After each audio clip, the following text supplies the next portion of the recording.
Mom's Motorsports Club picks up its members throughout the Midwest and brings them to the mountains. This trip is to Cook City, Montana. A lot of things can go wrong, and this year, Jacob and Rick spent most of their summer remanufacturing the trailer and neglected their sleds. Busy this summer working and building a new trailer. Is this what they call a foul spark plug? This is a dusty plug. This is the best way to bring a spare plug as a backup so you don't get caught out in the woods. Looks like a fire starter kit to me. While Rick and Jacob head back to Cook City, Kevin takes the lead. Shortly after that, we found ourselves in a place where we really shouldn't have been. I got into an area where I didn't feel confident going down any further, and it was steep going down, and there's trees at the bottom. There were 3 of us, and we hatched a plan on how we were going to get out. We decided to start with the last sled and work our way back to the front. Rick Clark works on turning his sled around. We kind of discussed it, that our only option was to turn the sleds around, get them back up the mountain. Just as we were starting to make progress, along comes 3 more sleds following our tracks. We're just ready to get to the first sled, turned around and out, and 3 more of our friends came down. No! Stay out! Stop! Stop! Stop! Oh, Kevin! We're in a hole here. Whoever did this knows what they're doing. Jim led the guys down and thought, hey, this guy knows where he's going, but he didn't know where he was going. Well, now things are a little more complicated. As much of a pain as it was, we were happy to have a little more manpower. Well, we actually had 5 out of the 6 stuck. Fred got stopped before he got down too far, so we spent about the next 3.5 hours or so getting 5 sleds up out of that ravine. A new plan has to be made, and it's similar to the first. Get the last sled out and start working towards the front.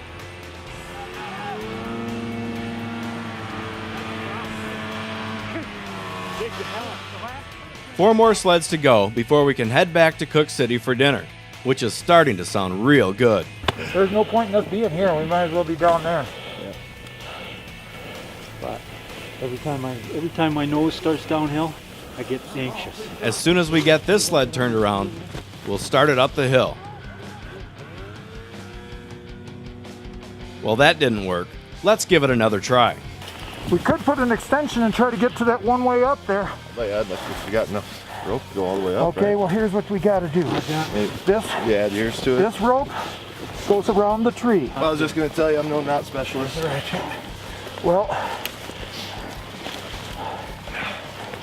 here's your handle I can tie it up. to grab onto your fingers and run down the hill when I start going up. All right. And don't worry, I'll be headed right for you, but I will stop in time. Because I'm going to come the right side, right toward that tree. Be able to run at an angle. You're going to be hooked onto that tree up there on the right side. Huh? You gonna stop? You go right up. I just told him I was going to stop. Don't worry, I'll be headed right toward him. Well, you're going right to the tree that you cordoned. Oh, I sure have a hard time stopping when I'm going uphill. All the hardware is attached, and we were on our way up the mountain. Kind of.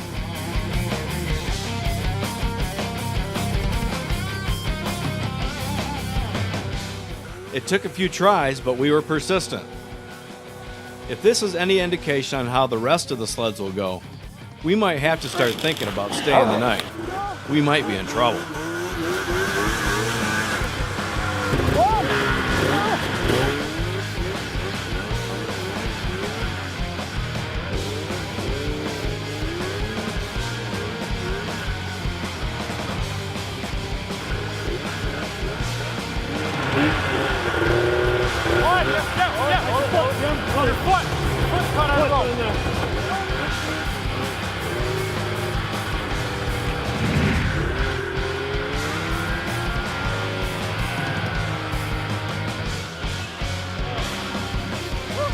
Yay! 3 more to go! Back down to get the next one. If anyone is looking for a perfect workout, this just may be it. Back to the original sleds. Rick Clark eyes his line but fails to make the turn to go up the hill. That didn't work. So we dig a little more, get him turned around, and a slick little move and he's gone. 2 more snowmobiles to go.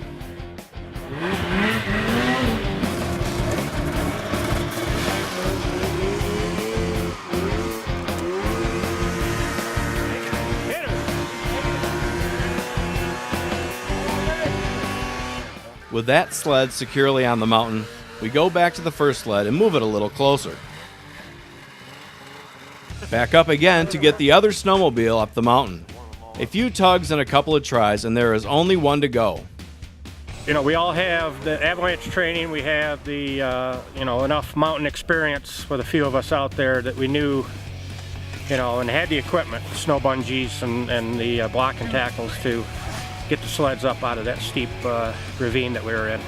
But we got out.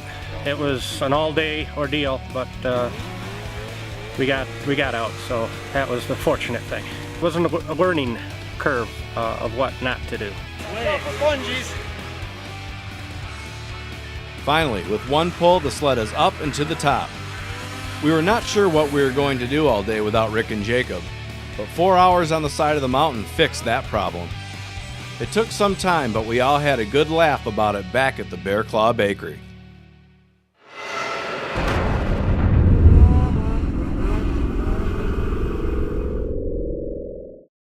Well, how about it, you lunatics, you kooks, you mental defectives, you ready for some riding?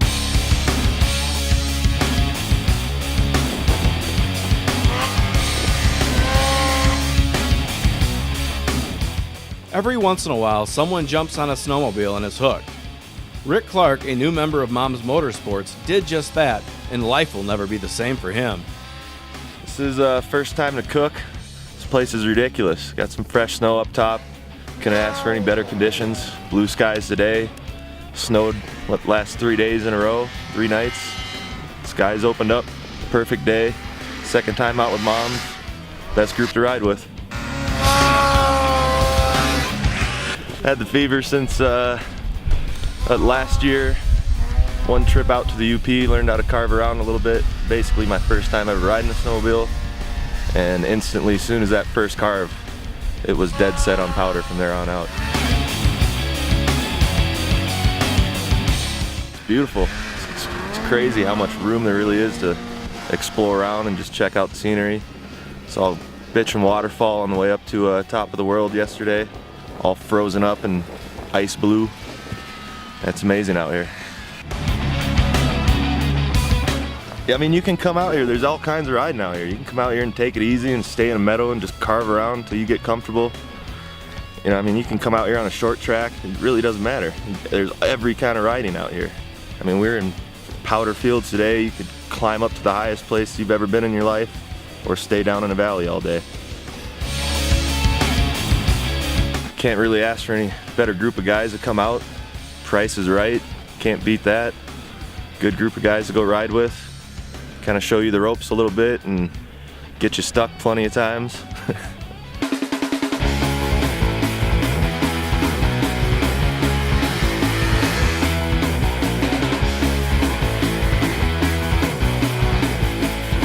It's cool branching off different groups all the time.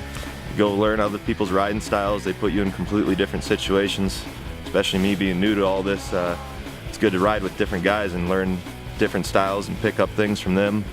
And everyone out here is, for the most part, can teach you something.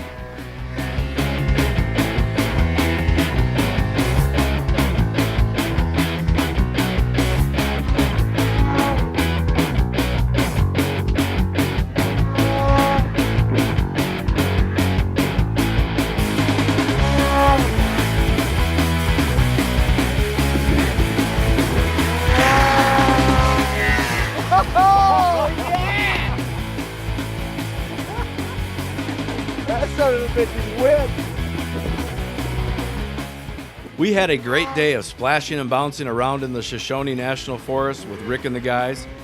As far as I can tell, Rick has a long future of powder riding and fighting his new addiction. He's a pretty smart guy though, and I think he already knows how it's going to affect his life. Old Villain's gonna wreck my life and my wallet.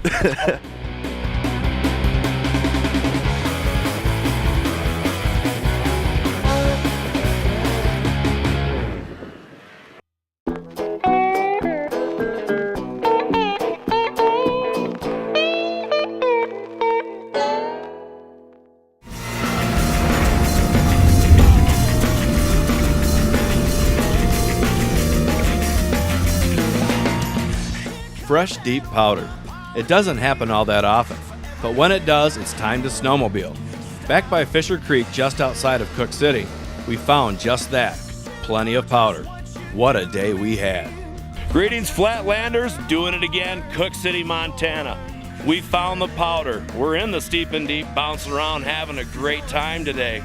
You know what? This is so hard to beat. Flatlanders, right here, right now, Cook City, Montana.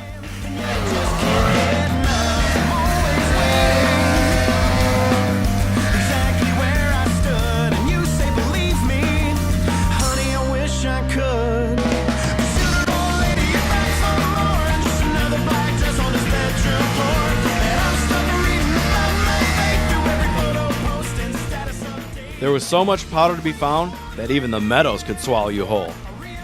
I was following just to the right of Jacob and gulp. Kevin thought he would be funny and do a donut around me, and he got swallowed. We're cruising along what I thought to be a seamless open meadow, and I got apparently a mile ahead of you guys, stopped on the radio and asked what was going on. Kevin said, "Come back, you're not gonna believe this."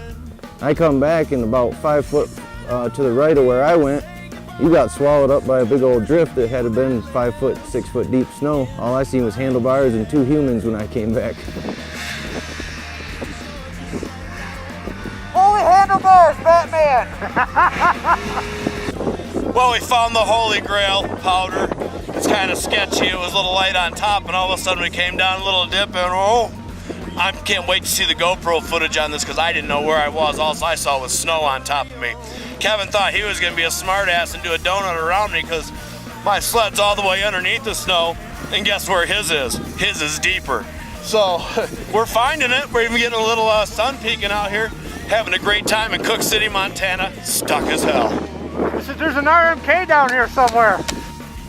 Jacob helped us dig out, and it was back to the powder.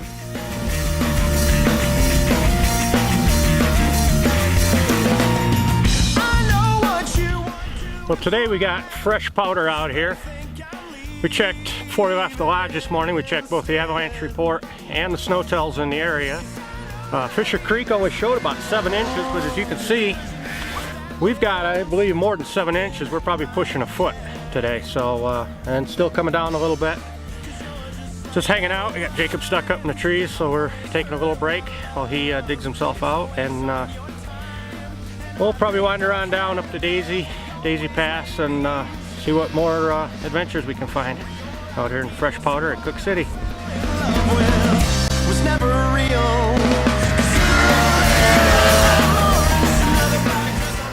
Well, it's just beautiful out here. You don't have to go very far to find a decent place to ride. Everybody's friendly.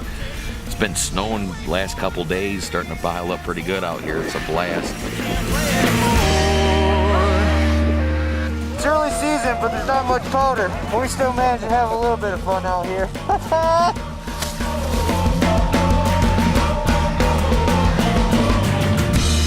And the hardest things to let go are the ones that end so slow. One definite thing you have to have here in Cook City when your buddies are stuck in the trees is a bear claw. Even if it's half eaten, it's still a good bear claw to keep you warm while they're stuck. They hit the spot. Sooner or later you're back for more, and just another black dress on his bedroom floor. And I'm stuck reading about my faith through every photo post and status update.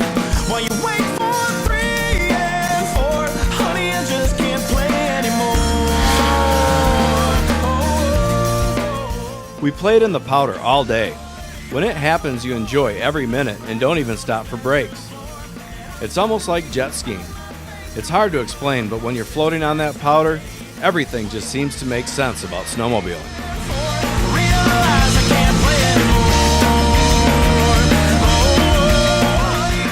I got it. Coming good.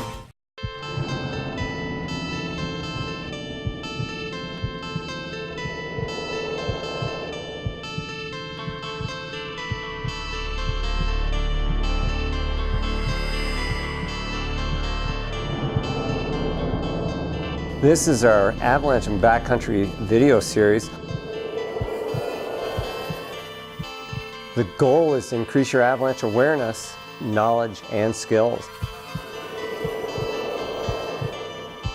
This series is a progression of skills. These are proven techniques that really work.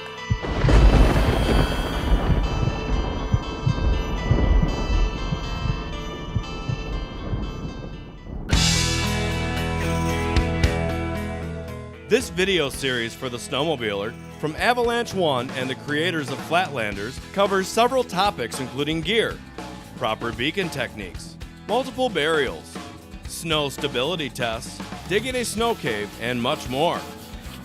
So what I have here, this is the ledge. The cold air will be down here where my feet are. So I can bring my feet up. I don't want to sit directly on the snow. I want to sit on something. But I've smoothed out the sides. So when it gets warm in here, when it starts dripping, it drips down the side. I've actually put a little gutter around the side here too. Shovels inside with me. You know, I'm very warm in here. There's no wind. I'm comfortable. You can put a candle in here. It can raise the temperature to about 50 degrees. Join us as we learn the proper way to go snowmobiling in the backcountry. These techniques are proven, and if executed correctly, will save a life.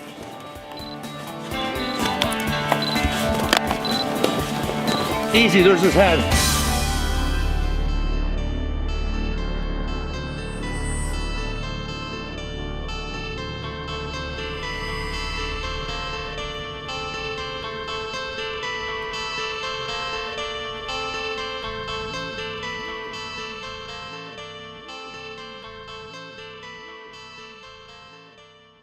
Southern smoke.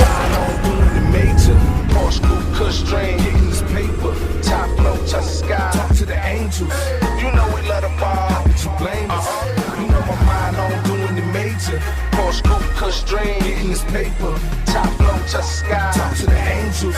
You know we let a ball. How could you blame us? How could you blame us? All this money, not enough spending. Too many L's for the losers, we winning. Millionaire entourage, 2 to 3 women. Walk with all this ice and tuxedos. One of the places we really like to ride is the top of the world, Wyoming. It's a little ways away from Cook City, but we always try to make it there at least once on our trips to Montana. It's fun going out on the video shoots. You want to push yourself a little harder in front of the camera, maybe to impress people, but I like doing it because you do tend to push yourself a little harder, you know, and that ends up improving your riding skill, your riding ability. You know, we'll just ride along and, you know, Rob will see a shot and think that, you know, hey, this will really look nice. So we don't do a lot of time with setting up shots or planning. We just kind of more or less wing it. You know, we ride until we find an area that really looks interesting and will offer a nice image. And I like the way that we do the videos. You know, it's not these, the professional rider type videos. This is more of the everyday person that they can watch the videos and say, hey, I can do that, or hey, we do that. You know, I watch them over and over again in the summer. It kind of gets me through from one snowmobiling season to the next, because for me, snowmobiling is just, I really like it. It's probably my most favorite activity to do. I look forward to wintertime. Get bread, get gone like I'm through with this shit. Now we on to the next, copping 2 of them shits. Now we black on black. The best thing about coming out to Cook City for riding, coming through the park on the way in, lots of different animals and stuff to see. It's a real good, beautiful view. A lot of first timers out here really enjoy coming through there. You know you're going to a dead-end road when you get into Cook City. It's the last city on the street that's open to get into on the highway to get in on the way in. The road from there is closed down. They use the highway as part of the snowmobile trail, and you just know when you get there, there's not going to be a lot of people traveling through. If they're at Cook City, they're probably there for snowmobiling. So anybody you meet on the street, you can talk to. And it's always a battle between the Skidoos and the players and the Arctic Cat guys, but we're all there together. We're all there for having a good time, because that's what snowmobiling is all about. And coming here is actually one of the favorite destinations of a lot of people. Talking reckless again. Plans to move to Mecca when I exit the game. Next to move to our belly. We pray 5 times daily. As you know, with snowmobiling, quite a variety of different people snowmobile. There's from the young guys to the old guys, and no matter what, they're always out just to have a good time. That's what snowmobiling's all about. We've took a lot of different people out over the years. This last week we had the pleasure of taking the Reverend and his daughter out. He was a real good time, and his daughter got to come along with him. She wasn't scared of none of the hills out there, that's for sure. They really enjoyed it. I think this was their very first time to the mountains. They do a lot of snowmobiling at home, I guess. His son doesn't snowmobile as much as his daughter and didn't enjoy it as much, and give her the chance to come out and spend time with her dad. And I really think that was great. And like Jacob said, one of the best things about doing this was getting to do something that my son got to go and do with me. We did mud racing years ago, and the kids were a lot smaller and didn't get to go. So this is one of the things that a lot of families can get together, and you're out here. I see young and old out here. I've seen little kids out here in Cook City before. Jacob asked if he could use my GoPro because he wanted to get a shot of him making a controlled descent. He did just that. He even got a close-up. The pastor and his daughter also had a great time at the top of the world, and the endless miles of riding is certainly the kind of place where an addiction can take hold. First move forward, knocking at a new door. Words were few and we were two. It's hard to describe. You come out week after week, and you hope for it to snow. You're always finding a good adrenaline spike on the off days when it's hard snow. You can get up and climb, and when it's good and sunny, you're thankful that you can see. When it's snowing and it's powdery, sometimes it's flat light, but it's fun to just plow it around. And it's a lot like jet skiing, I would guess, bouncing around back and forth through the drifts and whatnot. For more small talks of flakes, floating docks and pieces kids we share separate. Well, another great thing about the trips and the various club members is seeing how they interact and seeing different people get together and group up and go out on different days and compare stories. And it's always fun to witness some of that stuff firsthand and see how people ride. See if they're really full of it or if they really got some skills. Like I said I would wait. July and August away. September, October, wait. But your letters never made.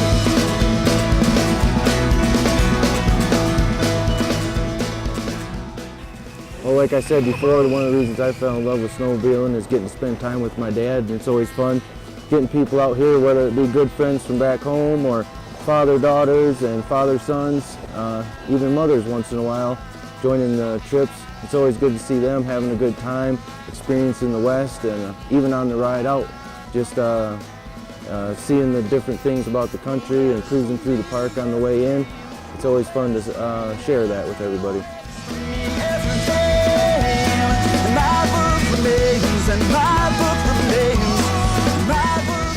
It's just fun. I think it's the camaraderie that you feel out there, riding with people that you enjoy riding with, that you truly get along with well.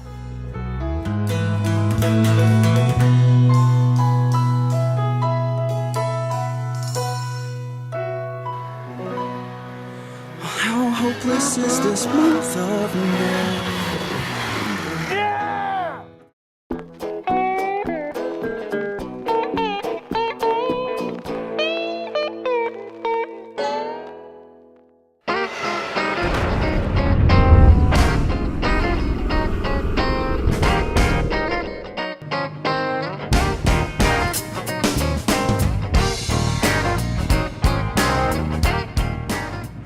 we're gonna get out of the little heart of Cook City here and head back up north, further out to Round Lake, find some stuff and poke around up in there. But my bills is paid. I'm sitting in the front row. Greetings, Flatlanders. We're back out in Cook City once again. I promise you, we do go other places, but for some circumstances of snow, we had to come back up here. You know what? We're hearing that's a little bit trampled and that it's been chewed up a bit. And when you don't have the powder, you go find some views. Who knows what the day's gonna turn into? But we're gonna show you right here, right now on Flatlanders. And unplug the phone, well, it's a good life. Yeah, yeah. It's a good life. Well, I ain't got no Mercedes, but that's okay. I got me a bass boat and a Chevrolet. My wife don't play tennis. Well, the reason I like side hilling is it's a nice way to polish your skills. Some days you're negotiating some steep terrain through the trees and stuff, and you really need to know how to handle that machine when it's on its side, on its edge. And you got a big, nice open hill that's virgin and just filled with a few trees here and there and some rocks that you can see. It's nice to pick your lines and kind of work on your moves and see how the sled reacts. You know, distribute your weight different ways, move forward, see how it reacts, and jump on the back a little bit and see how the track bites down. Get off the gas a little bit, slow down, hit the brake, and kind of work on keeping control of your sled while you're moving slow. And then when you're in the trees and you need it to negotiate that terrain, you're confident in your skills. Well, it's a good life. Hey, hey, hey.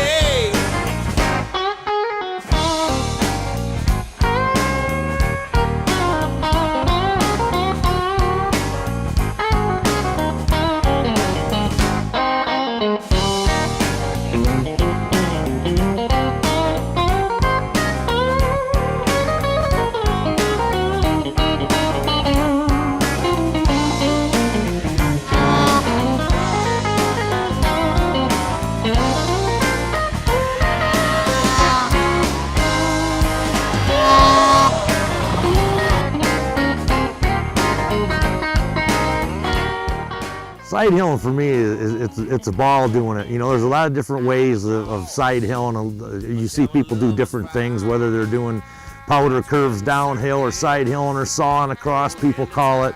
You know, you can go real slow and just barely get your work across. You see guys that are going full bore, hog wild. To me, I like being in control, like Jacob talked about. On and off the throttle, go as slow as you want. You're making yourself learn to be able to do them things. So when you get out in the trees and you get caught in a position, you have to turn around, you have to side hill. You can't get stuck. If you get stuck, you're gonna be there for hours digging out. You got one chance. And that one chance, you better be good at it.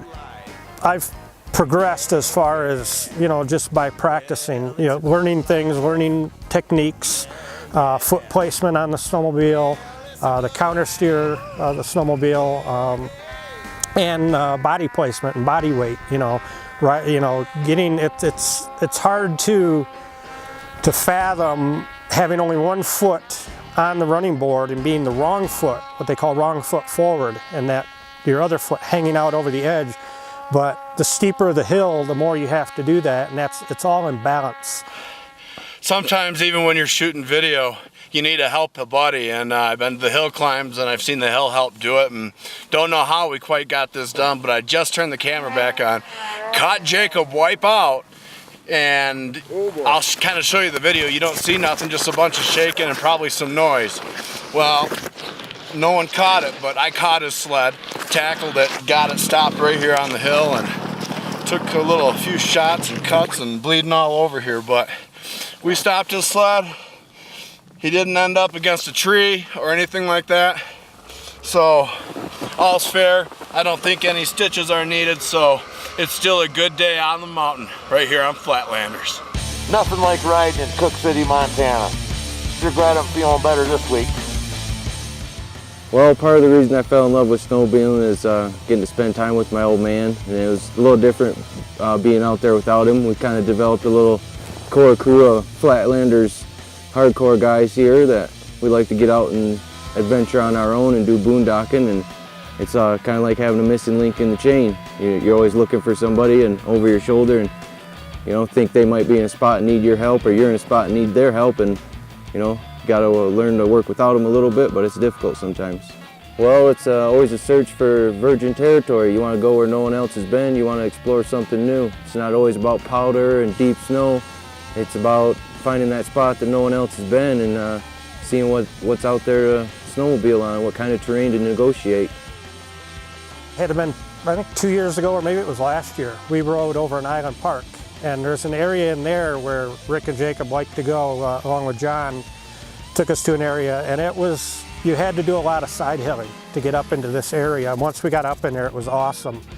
But it's instances like that where you want to learn how to side hill. So if you get yourself into a situation where the only way to get through an area is to side hill, you have that skill and you have that confidence that you can do it. You know, when you can side hill on a nice open hill, it's just fun too. It's a hoot to do. So I really like, you know, doing it, you know, and improving my skill is the biggest thing. And because you get stuck, you can't give up. I know you're out of breath, sit down the hill, catch your breath, go back up, try it again. Watch somebody else, that's the way we learn. We had some of the best riders that do backcountry show us and teach us some of the stuff, and it's because of them guys that we are at the level that we're at now. And I do want to thank them guys for getting us that level. I do enjoy bringing out new people to try to get to that level. We get guys come out sometimes that it's their first time out that can side hill better than we can almost. Reverse sometimes works, but it don't always get you out here at Cook City. It just depends. You got to put yourself to that limit. That's the only way you can get to it. And side hilling is to me one of the funnest things you can do.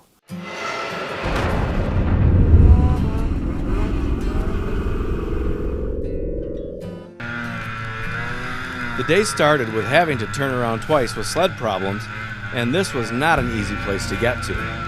I got stuck turning around to make matters worse. Which brings us to right now. Thanks to Jacob, my day doesn't end early.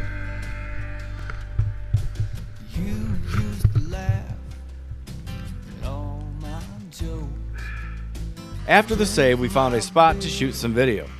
Kevin and Jacob took a couple runs up the side of the mountain. The footage wasn't great, but after a delayed start, we were finally getting it done. Well, kind of. Greetings, Flatlanders. I'm not happy today. It's been a bad day for me. Been stuck 2 or 3 times just off the trail, trying to follow Jacob around, and now I'm up against a tree. We got the ski around the tree, got the ratchet and the bungee, and I figured it'd be a great time to tell you all about what a wonderful day I'm having so far. Gas cap popped off into somewhere when I hit the tree, and I've had it today. I'm going home, I'm going to bed. Today is done right here on Flatlanders. Riding like a schoolgirl. Do you still remember times like that? Buff right out. Kevin's joke wasn't very funny because it couldn't just buff out. Pick you up on the way back to Idaho after you work this off. Off to Bear Claw Bob's for some repairs and a couple evil eyes. The unfortunate part was Bob had his sled rented for the weekend, and in Cook City, parts just don't get there fast. Or do they? A rush fee, and voila, they could be there next day. After a shot to the wall, the sled was ready in time for the big President's Day weekend. Thanks, Bob. You're the man. Yeah, right here. Right there. Yeah, the little thing right there. You see that? Tell me, Bob. Tell you what. How you feel? Well, you've been a sled. How I feel right now? How do you feel about me right now? I'm glad you're okay. Thank you, Bob.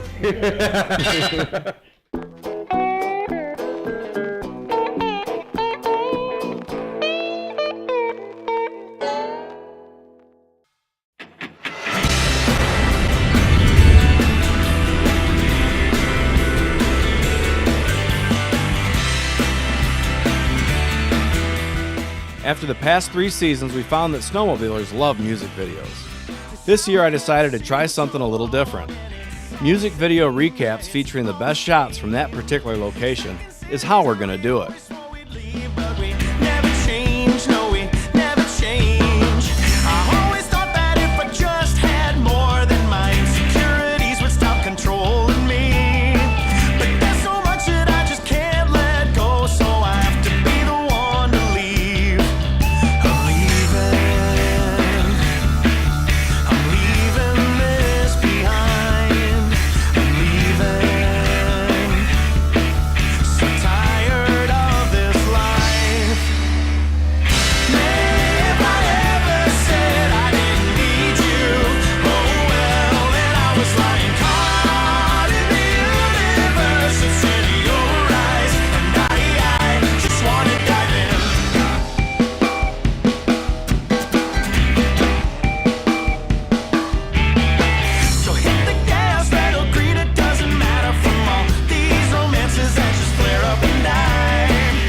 let's leave this place tonight.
The big turbo.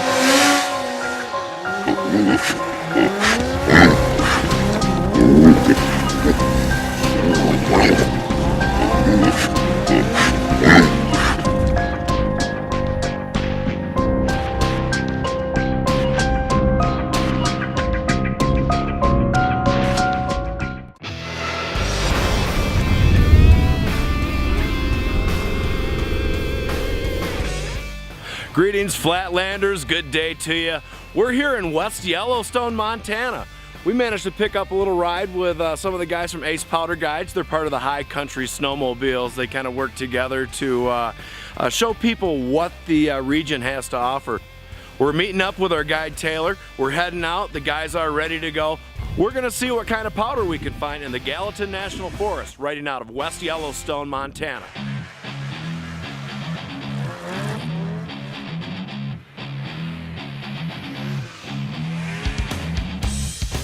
The Gallatin National Forest basically stretches from the Idaho border to the south and west, north, excluding the Lee Metcalf Wilderness, and it goes quite a ways further north from where we ride, our base here in west. But it's got everything. I mean, it's got wide open powder meadows for you. It's got steep trees, big wide open hill climbs if that's what you're into, bumps, jumps, everything. So it's got something to offer to every rider experience level.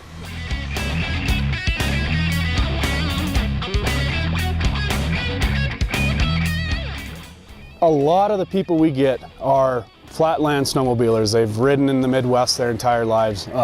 They want that mountain experience, so they come out to West Yellowstone. The first few days we'll be teaching how to powder carve, how to hold a side hill, getting you used to riding in the mountains. The biggest thing, and having a guide helps with this a lot, because we've taught other people how to ride in the backcountry. But you're going to want to start out, playing in the meadows, working your way around the trees a little bit, and work yourself into the steeper and the deeper stuff. Snowmobiles are expensive, and your life is more important. And putting yourself in a dangerous situation right away, not having the experience, the knowledge, is really dangerous. So we want to ease you into it. Start easy, and the more experience you get, the steeper and deeper you'll go.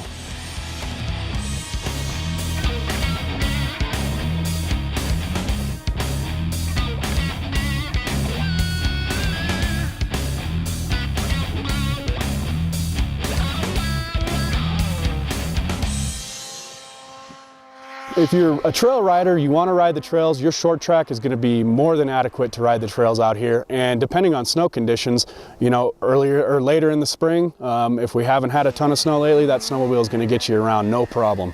But when we do get the big storms, which your February, March time, January, the snow's deep, the shorty's just not going to get it done off trail.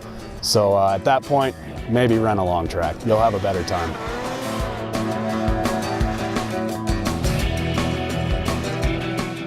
a season like this has been kind of a tough one for everybody in the West. They say we're about 90–95% snowpack. It's been a weird year in that we've had decent sized snowfalls, but they've been really spread out. So the way where we're permitted, we're going to be able to get people into snow. But even look at a year like this, it's awesome out. So, you know, you just got to kind of poke around and find it. The snow's great right now. I've been guiding for 7 years. I ride 5,000 to 7,000 miles backcountry a season. And you know, some days, yeah, it's a little tough, and you go through stretches without fresh snow. You know, it turns into a bit of a grind. But then you get a day like today, blue skies, fresh foot on the ground, and there's no better feeling. I love it. I have the passion for it. After all this time, snowmobiling is the greatest sport in the world. Freedom, it's awesome. Wow, did we have a great day with the guys from High Country Snowmobiles, the Ace Powder guides. Taylor was awesome. You know, if you're out here and you're looking for someone to show you around the area, find you some good powder, these guys are where it's at. Just as usual, we had a great day on the snowmobile, and the guys out here at High Country Snowmobiles and Ace Powder guides were fantastic. So if you're looking for someone to show you around, maybe catch some great powder, give these guys a call. Until we get out there in the powder again, we'll see you next time on Flatlanders.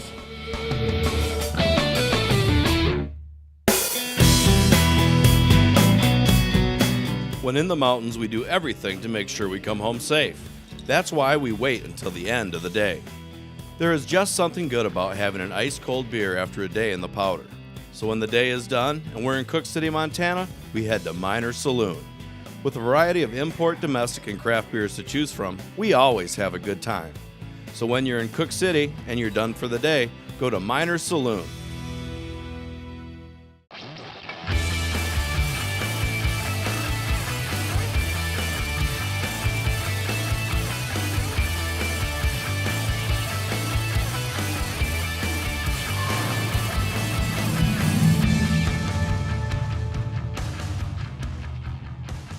This is the gear I carry when I go snowmobiling in the backcountry, when I snowmobile in avalanche terrain.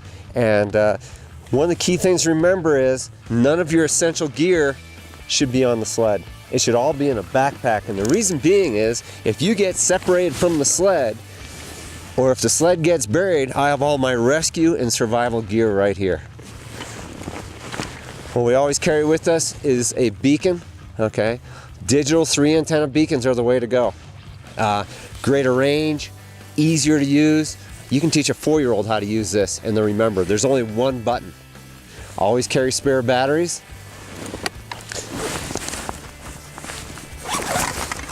Then you always want a shovel. Metal is the only way to go. The weak spot on most shovels is where the shaft attaches to the blade. Some shovels have a neck sticking out. If the shaft goes in this far, it tends to flex. You tend to get stress fractures. The better designs have the shaft going into the blade. The best designs have the shaft going into a welded tube within the blade. This is about the minimum size blade I want to use. If someone's buried 3 feet down, which is about the average burial depth, you need to move 1,500 to 2,000 pounds of avalanche debris, snow.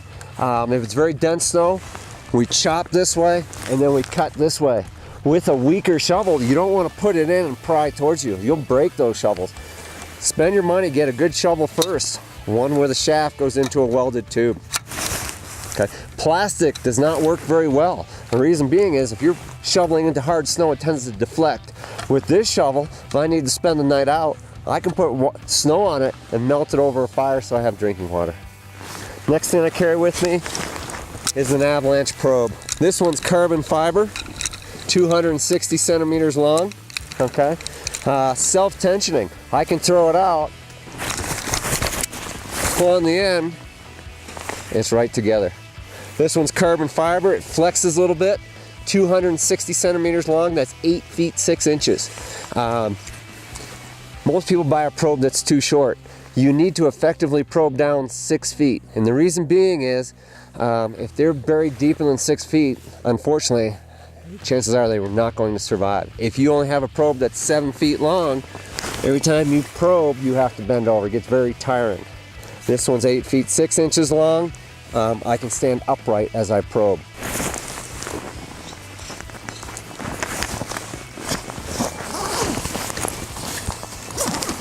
Other things I carry with me, food and water. If you stay fed and hydrated, you stay much warmer. I have a first aid kit, survival kit. These are by Adventure Medical Kits. Very lightweight kit, everything's in one bag. If I see this in my pack, I know I have everything I need. Survival kit, whistle, everything to survive the night out. I also carry a bivy sack, which this is like about the size of a sleeping bag, but it's more of a tent-like material, space blanket type material. If someone gets injured, what they can do is get in this and it keeps the heat in. If you need to spend the night out, the trick is get in this and it helps retain the heat. One of the key things is people think, well, I can just get in this on top of the snow. It's not true. You need to have a layer between you and the snow. Get in airspace, because if you have direct contact with the snow, you can freeze body parts. A couple of things you can do. If someone gets injured, you can take a couple of backpacks, put them right down the snow, and place the person on top of that. You can also get some tree boughs, break those, put them about 6 to 8 inches deep, put the person on top of that. Many snowmobile seats will come off very easily. Take it right off, and you can have the injured person be right on that. I have a CPR mask. Another thing I have is flagging. Orange surveyor's tape. If you had to spend the night out, one of the things you do to survive, if it was super cold and windy, what I would do is I would go into the thick trees. Okay, get out of the wind, increases my chances of survival. But once I'm in the thick trees, it's very hard to find me. One of the things you can do is before you go into the trees, what rescuers do is they usually go along the perimeter of the meadows looking for tracks. What I can do is take this orange surveyor's tape, tie it to one tree at about eye level, and weave it from tree to tree for as long as I can. Okay? That way, it's a very unnatural object. They can see this, and it really stands out. Plenty of power bars, Cliff bars, things like that. And then what else I have is I have a hand warmer. I have a whitewater whistle. Okay, this is a Fox 40 whistle, very loud. Okay, if you don't have radio or your radio goes dead, you can blow this and people can hear it from quite a ways away. Spare batteries for my beacon. And I have a headlamp. Okay, this is one by Petzl. It's called the E-Light, super lightweight. 10-year shelf life for the battery. If I need to find firewood in the middle of the night, if I need to change a belt in the middle of the night, I have this. Also, it's much easier to find someone with a light source. This has a strobe feature on it. I can turn it on and it's a flashing light. And if I go into the thick trees, I can leave it on the tree line and searchers see a flashing light. I also have a glow stick. Okay. One other thing I carry is a spot. It's a GPS satellite messenger. This is changing mountain rescue. Okay. 3 features on this. These used to be, the personal locator beacons were $600 to $900. The spot is $150. Where they get you is on the subscription, which is $100 a year for an extra $49. There's a tracking feature.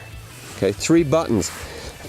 There's an OK button, there's a help button, and an SOS button. With the OK button, I hit that, it sends a text message to up to 12 people, lets them know I'm okay. They can get on Google Earth and figure out exactly where I am. If I'm out here and I have a mechanical problem, maybe I break an A-arm, okay, I hit a rock. Is it a 911 situation? No. I can hit the help button, it sends a text message to 12 of my friends. They can have my GPS coordinates, they can get on Google Earth and figure out how I got to where I am, and they can come right to my location.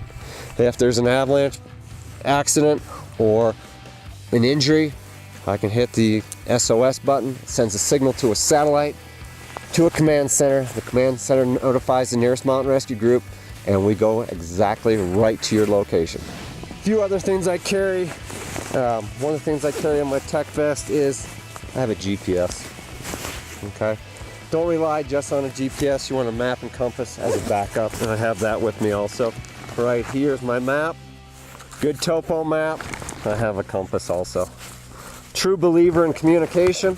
Okay, using a Motorola radio, microphone right here. If we get separated, I don't even have to take it off. I just squeeze the button and I'm good. I have a beacon here also. In my tunnel bag, a fire starter kit. If you're using an avalanche airbag pack, if you're stuck in an avalanche terrain or on a hillside, you don't want to have to take off your pack to get your shovel. So if you're carrying an airbag pack, we're carrying 2 shovels, one in the pack and also one on the sled. I carry a saw. We usually say we're going to use this if we had to spend the night out to cut firewood. Usually we're using it when we put the sled into a tree well to cut out the sled. I have extra food and I have a fire starter. Okay, this is cotton balls with it's the Ready Light Fire Puffs. It's magnesium striker. Hit the cotton ball, it has a special ingredient in it, and it'll burn for 3 minutes. You can start a fire. A couple other things: spare gloves on the sled, sometimes spare goggles. Extra layers go in here, and I'm all set. I can spend the night out. You know, you never know when things are going to go wrong. I've been doing mountain rescue for over 20 years. You see some freak accidents. If you have the gear with you, spending the night out is no problem. If you don't have the gear, it could mean the difference between life and death. And it just makes a difference. Hopefully you'll never have to use it, but I've never had to spend the night out, come close a few times. How many of you have been in whiteouts before? You know, what happens when the whiteout lasts 3 to 4 days and you can't see 9 feet in front of you? How are you going to get out there? A lot of times it's best just to spend the night out, have a fire, you have the sled there. If searchers are looking for you, you can start up the sled. If you wake up in the morning, uncover the sled. These bright colors really stand out. If they're looking for you from the air, it makes all the difference in the world having the bright colors.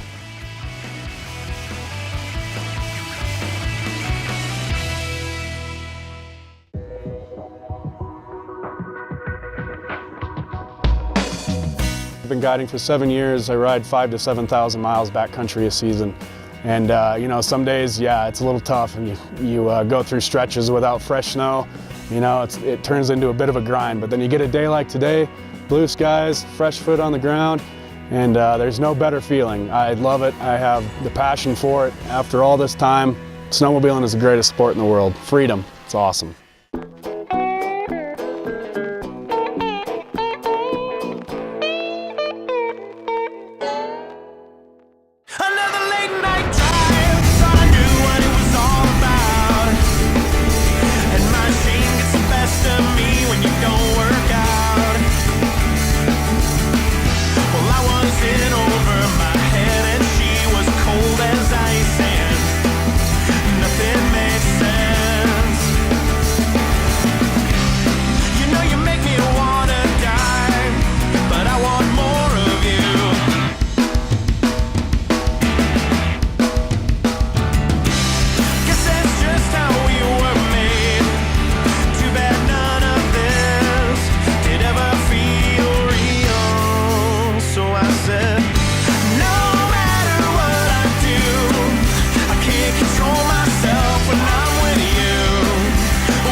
say, oh, when to say, oh, when.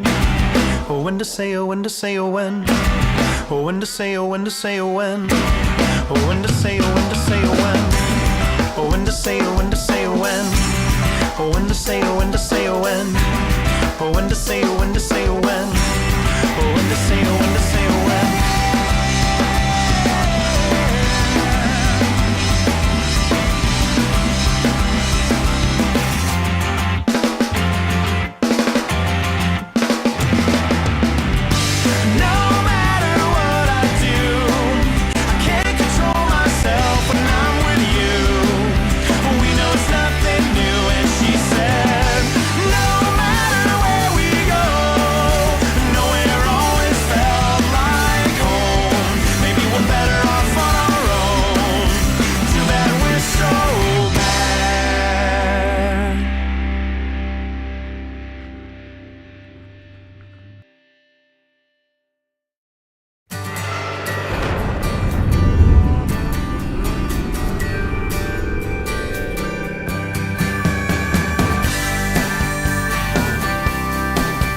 Why should riders trust Climb?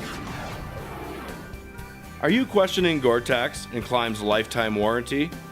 Have you been wondering just how the merger with Polaris will affect you as a consumer? Well, these riders have. Let's see what they found out.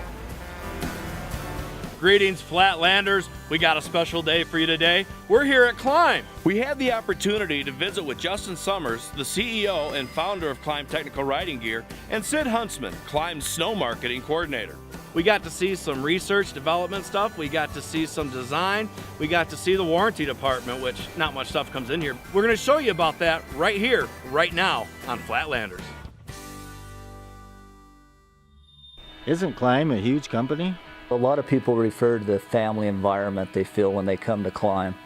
And I think a lot of that just comes from being a small company. When we built this building, there were 6 people here in 2007. Today, we're just over 80 employees. I started with Teton Outfitters, and with Teton Outfitters, we were building custom uniforms, mainly for ski resorts and search and rescue people. And that's really where we learned a lot of the fundamental principles that we build our garments on. We paid a lot of tuition and learned a lot through building those work uniforms that people work in every day, all winter long.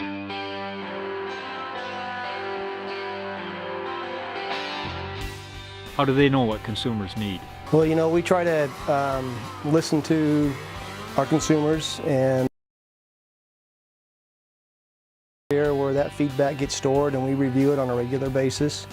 And from that feedback and feedback that may come from our sponsored riders, we sit down and we talk about products that may need to be developed, that there may be a need for in the industry.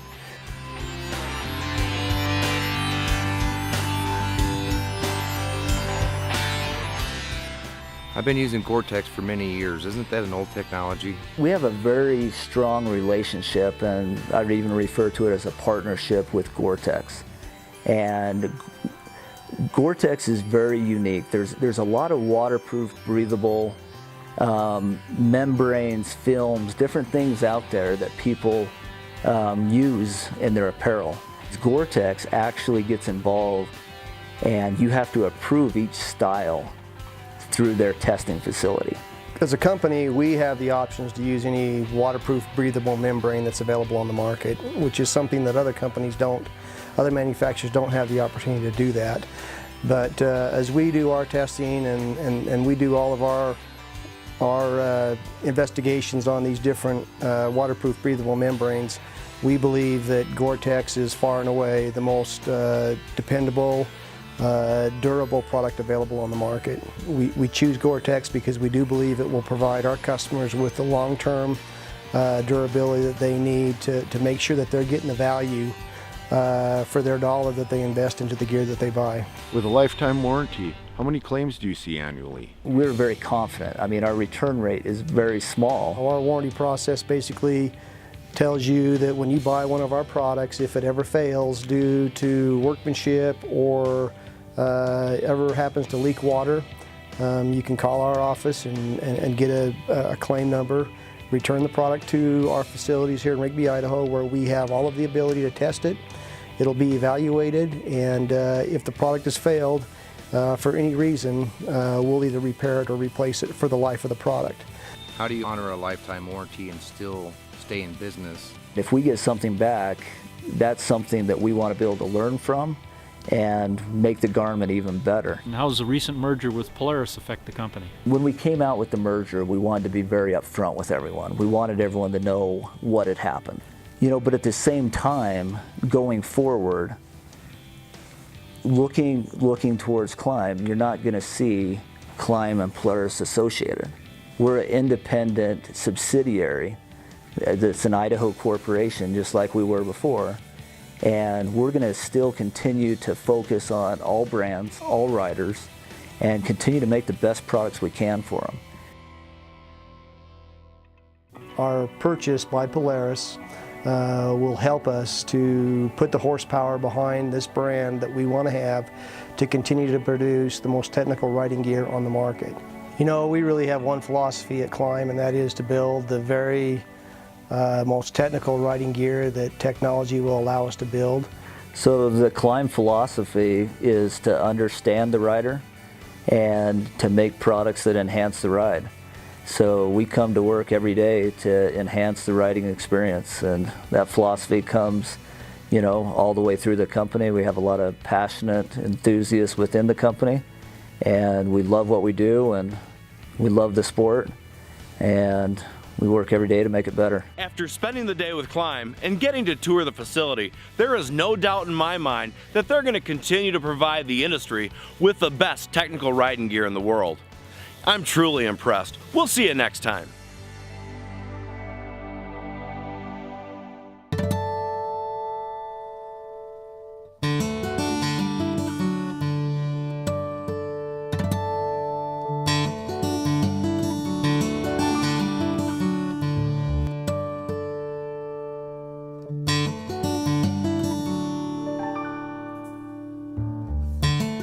Earlier this year on Flatlanders, we had the opportunity to spend some time at Brooks Lake Lodge in Du Bois, Wyoming. This sprawling ranch is a premier snowmobile destination, a true snowmobiler's paradise. Our friends at the lodge took good care of us for a couple of days. We even got to snowmobile with guide Skinner Bell. Another cool guy you may run into at Brooks Lake Lodge is the general manager, Adam Long.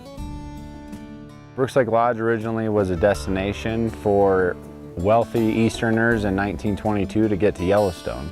And then in the last 20 to 30 years, it's been a snowmobile destination in the winter and also a dude ranch in the summer. And in the summer, we do horseback riding, fly fishing, hiking, and in the winter, we're mainly a snowmobile destination, but we also offer cross-country skiing, snowshoeing, and ice fishing.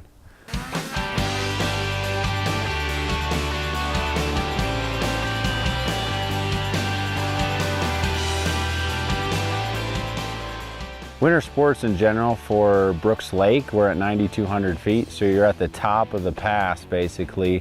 The true pass is 9,654 feet, but here you get snow regularly. As you can see behind us, there's fresh snow from last night. We have 6 to 8 inches on the ground right now. We average 400 to 600 inches of snow a year. We're snow locked in. You have to travel 5 miles up the road from our parking lot to get here. When you're here, everything's taken care of. Your food, your lodging. We have snowmobiles to rent. You can bring your own. We have gas for our guests only, and also our rentals. So when you're here, and you only have to drive, 300 yards, and you're right on the X Trail, and you have about 500 miles of groomed trails to go and 2 million acres to just powder ride in. One of the best things about Brooks Lake Lodge is you really only need to bring yourself. Everything else is covered. We have all the mountain sleds to rent. We provide the fuel. We're right here at 9,200 feet, and so we have everything available for the snowmobiler. You don't have to travel anywhere to go get it. The snow is right here, and then we make sure that everything's taken care of. You don't have to go cook your own food. You don't have to, if you want a massage, you can be here at the spa. If you want to soak your sore muscles after a day of powder riding, we have a 20-person hot tub. It's all here catered for that type of a person who wants to come out here and powder ride and or trail ride.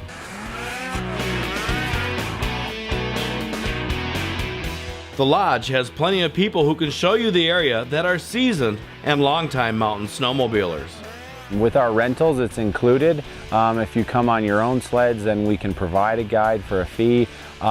Skinner Bell, who's been in this valley since he was probably 6, is one of our guides, as well as Dave Joslin, who is a guy from Minnesota who has worked for me for the last 5 years. Either one of those can take you backcountry powder riding and or trail riding if that's what you're looking for. If you're really looking for the steep and deep, both of those guys can get it for you.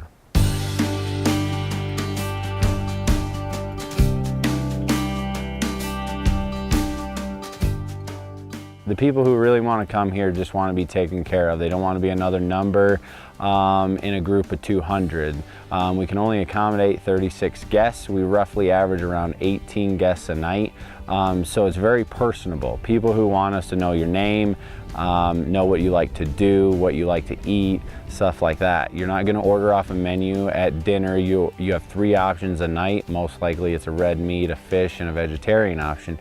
But that all depends. If we have a group of guys who just wants Mexican food in, then we'll make some Mexican food. Otherwise, it's those 3 options, and then we cater from there. But most guests just want to come here, be taken care of by our great staff, and then also not have cell phone service, so they're not having work call them while they're here. You also do have Wi-Fi available if you need to check in with work, but most people want to be here to ride and get away from things.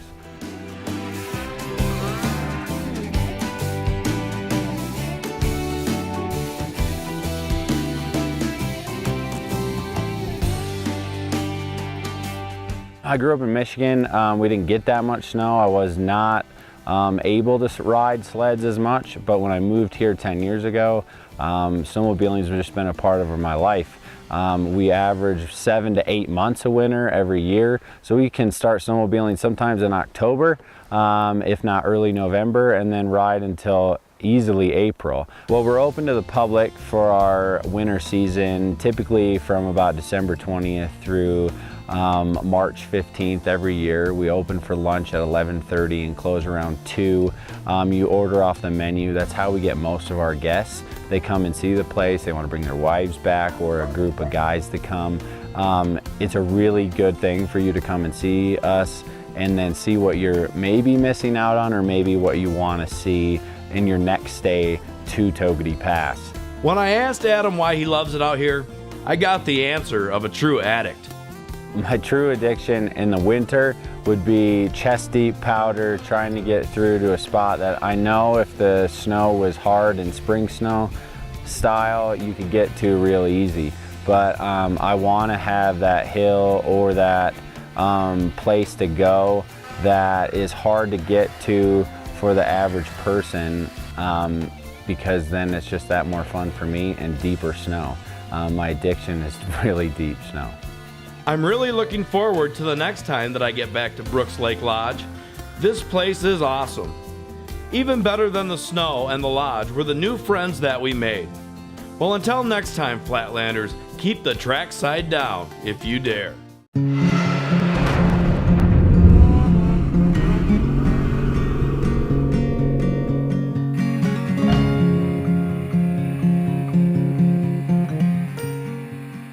Over the years, snowmobiling brings people together.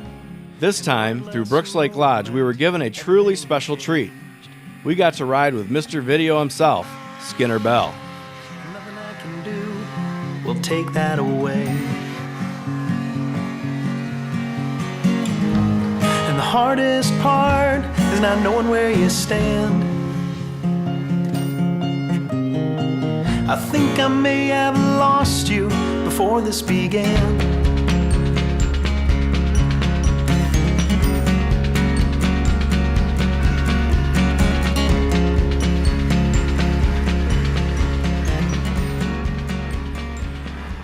Up here at the lodge, in the wintertime, we do a snowmobile basically getaway.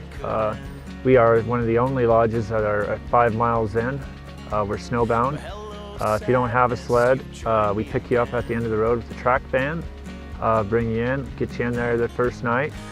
and depending on your experience level, we bring you out here and take you snowmobiling and try to get you stuck if that's what you prefer. Or if you want to see the basic trails and trail ride as well, we have over 435 miles of groomed trail.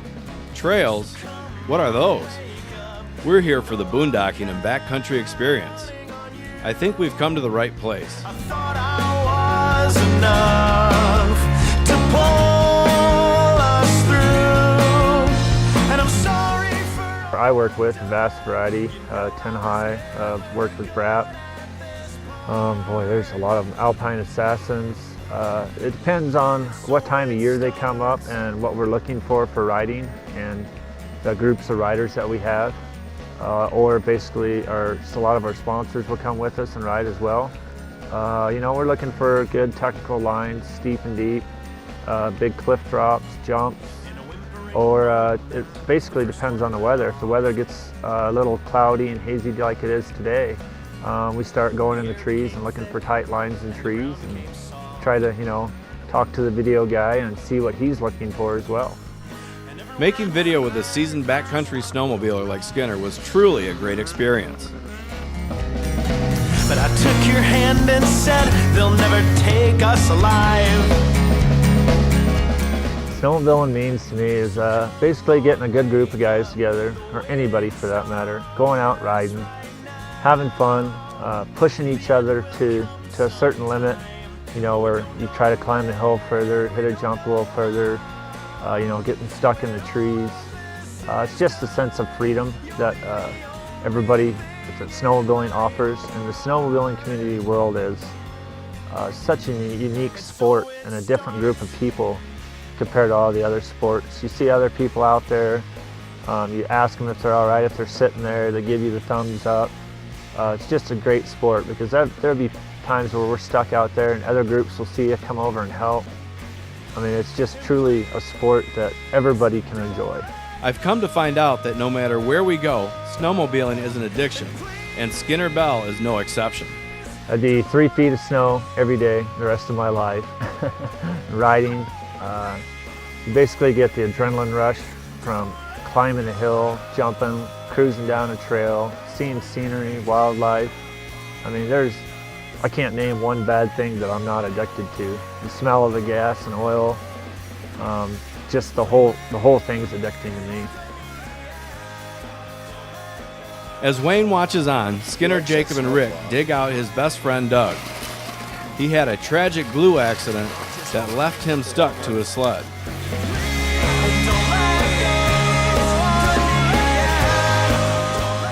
Skinner didn't care as long as he was in the powder doing donuts. We had a great day with Skinner Bell from Brooks Lake Lodge and looking forward to hopefully getting the chance to do it again.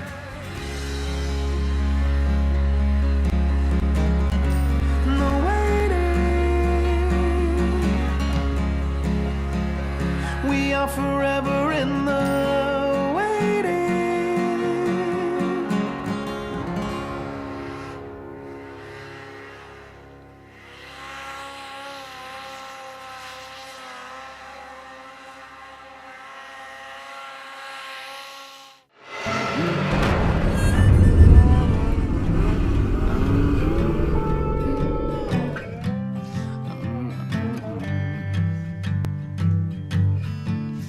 Well, I need your loving, just like a park needs a bush.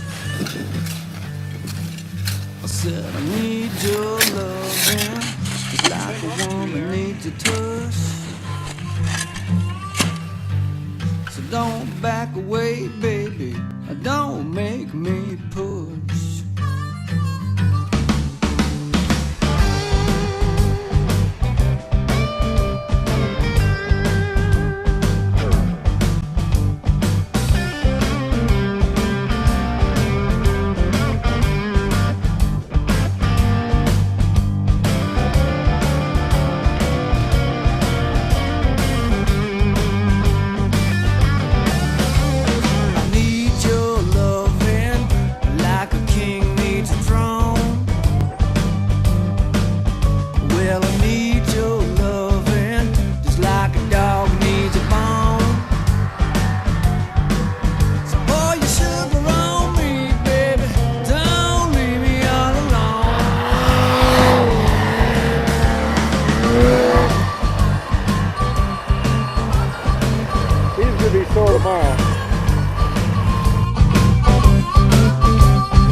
I hope you enjoyed our look at the 2013 snowmobile season with the Flatlanders. We've got such good GoPro footage this year that I figured we would say goodbye with a GoPro video. Every frame is shot with a GoPro camera. Remember, don't fight the addiction, let it have you. Thanks for watching Flatlanders Addiction Series, recreational use only. And all I remember is that we were the ones who left.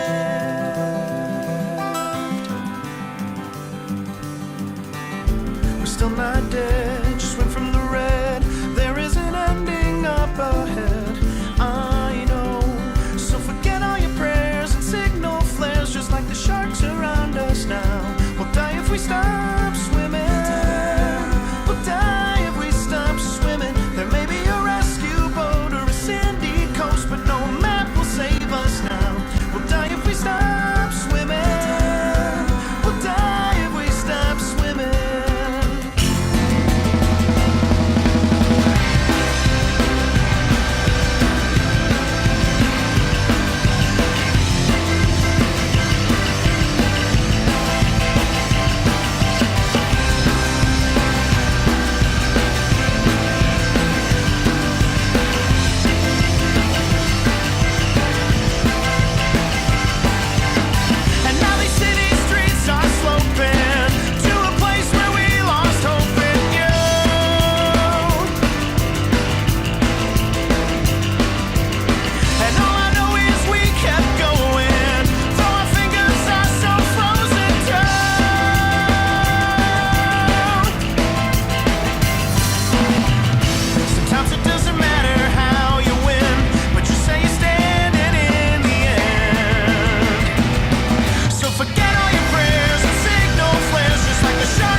Since we first began, it's enough to make 25 people feel like a marching band.